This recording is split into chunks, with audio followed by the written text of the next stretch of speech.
Dear students, let us start the discussion on today's newspaper, that is 2nd January 2016. The first article is Playing the Angles with Russia. In US-Russia relations, the strategic balance is maintained through mutually assured destruction. It means that if you bomb me, I have the equal power to destruct you and bomb you back. So all the treaties, they try to maintain the strategic balance between these two powers. Now, both these powers tried to disturb the strategic balance to their advantage now and then. During the Cuban Missile Crisis, the Russia tried to disturb the strategic balance, coming close to the America's sphere of influence. After the Cold War has ended, USSR has broken down into pieces. America has become the hegemonic dominant power in the unipolar world, and Russia has economically got strained, and its industrial complex, military industry complex, has got degenerated. In such a situation, the United States wanted to consolidate its power surrounding Russia, that is, in Russia's sphere of influence, and it has launched a ballistic missile defense shield. What is this about? Now, various radars will be placed surrounding the Russia. It means if Russia fires a ballistic missile against US, so it can be detected early and can be demolished. On the other hand, US will have that firepower against the Russia because Russia was unable to enter into the sphere of influence of United States of America. And the second is, more and more, as Russia is trying to assert its influence in surrounding areas, especially called as Caucasus, or in the Russia sphere of influence, Western powers are able to make a strong presence. It is Georgia or Ukraine. All these are the supportive regimes of the West rather than the sphere of influence of Russia. In this case, recently, with regard to the annexation of Crimea by Russia, as claimed by the West, has led to a slew of sanctions against Russia, which Russia did not take it very positively. So, it means America, that is, and its allies, that is NATO, is trying to disturb the balance of power in Central Asia against Russia. And Russia has got an opportunity in the form of Arab Spring. In this case, in the Western, or else in the West Asia, if you see the relations, United States relations initially were balanced between Iran and Saudi Arabia. After the Iranian revolution, then America has shifted more in favor of the Saudi Arabia, and Iran regime was seen as an enemy regime. So, Iran nuclear deal has got a resetting of balance in West Asia, and Saudi Arabia started feeling that it is being deceived. And also, Iran nuclear deal was not very much in favor of Israel too in this particular area. And the Syrian war, the America has made strategic mistakes over here. In spite of repeated requests by the Saudi Arabia, it did not intervene in Syria. Against to this, Russia has sent its troops in support of the President Assad and made series of victories on the ground, and the rebels supported by the United States, Saudi Arabia, Qatar, etc., they got weakened. So initially in Syria, there was a truce between Russia and USA. There was a ceasefire agreement signed. Both the parties accuse each other for a violation of the ceasefire. But in reality, what we can say is, the ceasefire did not move forward because of the Pentagon's attitude and NATO's attitude too.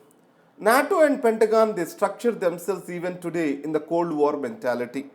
So the ceasefire and fight against the ISIS, it has to be carried by a joint implementation mechanism, which Pentagon was not very much willing to.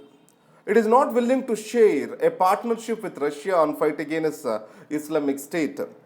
So, why? Because the military industrial complex, it still sees the Russia as the greater enemy or existential threat to the United States of America rather than the terrorism. In this case, the Trump presidency is bringing a new dimension to this relationship. He says the President Putin as more a dynamic leader and the resetting of the ties is required. His perspective is based on two presumptions. Today, the greater threat to the world is terrorism rather than the Russia. And American interests are getting more threatened because of China rather than Russia. So the Russia-China relations are a major threat over here to American hegemony. So if US and Russia relations get strengthened, to that extent Russia-China relations are expected to be balanced. And another thing, with regard to the Obama presidency, the recent claims of CIA that Russians have involved in hacking the Democratic Party servers and used this information against the Hillary Clinton, against are influencing the American elections has led to the expulsion of the Russian diplomats from United States of America. And Putin did not revert it back, and he wanted to have an approach of wait and see. And he wanted to see how the president-elect, Mr. Trump, will react to the situation. Then he likes to make a decision in this. Now, the establishment in the United States of America, it is still against to Russia. It still sees the Russia as an existential threat. So this is the nutshell about this particular article. Now coming to not just about quota. These are a series of articles coming around casteism in India. So here in this survey, what has been found is, most of the people did not understand why the reservations exist in India. Unlike seeing it from a progressive view, many people see it as against to merit, against to equality, and also income based or else economy based reservations shall come up rather than social criteria based reservations is another argument that has been put forward. So let us see this way. What are the arguments in favor or against to it? The first thing is, in India, the reservations are to promote equality, not to hinder it. Many of the countries follow the affirmative actions one or the other way to bring in this equality. Because the society, being very old and an ancient civilization, it has inherent inequalities. In such a situation, we cannot, when the two players are starting from 2 points, you cannot have an equal race between these two people. So that's why the person who is starting from a higher distance shall be given certain benefit. And also there are strong networks in the upper caste communities that provide for better economic benefits. A lower caste man has to fight against the social, cultural and economic capital built in by the upper caste. In such an unequal society, the equality has to be brought in through a governmental intervention. And the reservations are meant for providing for equal division of the governmental power across different sections of the society. It also has a notion of stability in it. So in this case, the people shall be made aware of the need for equality and fraternity among different sections of the society. For this, educating the children from very young ages is necessary. Now, coming to rupees 5.5 lakh for each POK refugee. Now, it is only for the POK refugees of war, especially during 1947, 1965 and 71 wars, who have came to India due to retribution. They will be offered this 5.5 lakhs by the government of India. And then, demonetization alters economy's recovery path. Now, the demand, private consumption demand, private investment, public investment, these are the factors that determine the growth. But the private consumption demand is coming down in India now, especially due to demonetization. This can badly impact the economic growth.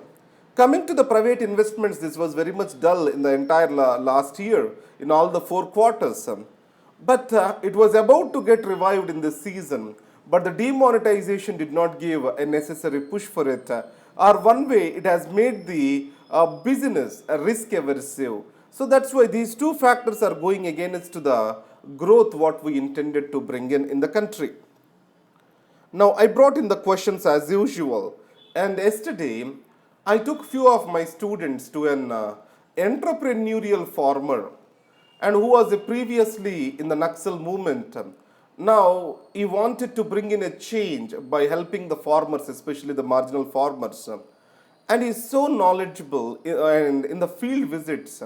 The students got many answers what the problems the farmers are facing and how this situation has to be changed with the ground level inputs. Now, based on that, we are making certain videos and also certain inputs or how interview has to be tackled from these dimensions. So, hopefully, it will be helpful to you. And again, these questions are meant to give you a perspective, a kind of a thinking. And second is, many of the students have a problem. They think in their native language and then convert it into English and speak. Because of this, they appear that they are not confidently answering before the board. So please start doing this mirror practice where you explain yourself seeing the mirror, that is bringing in a remarkable change in your interview preparation. Thank you very much and all the best.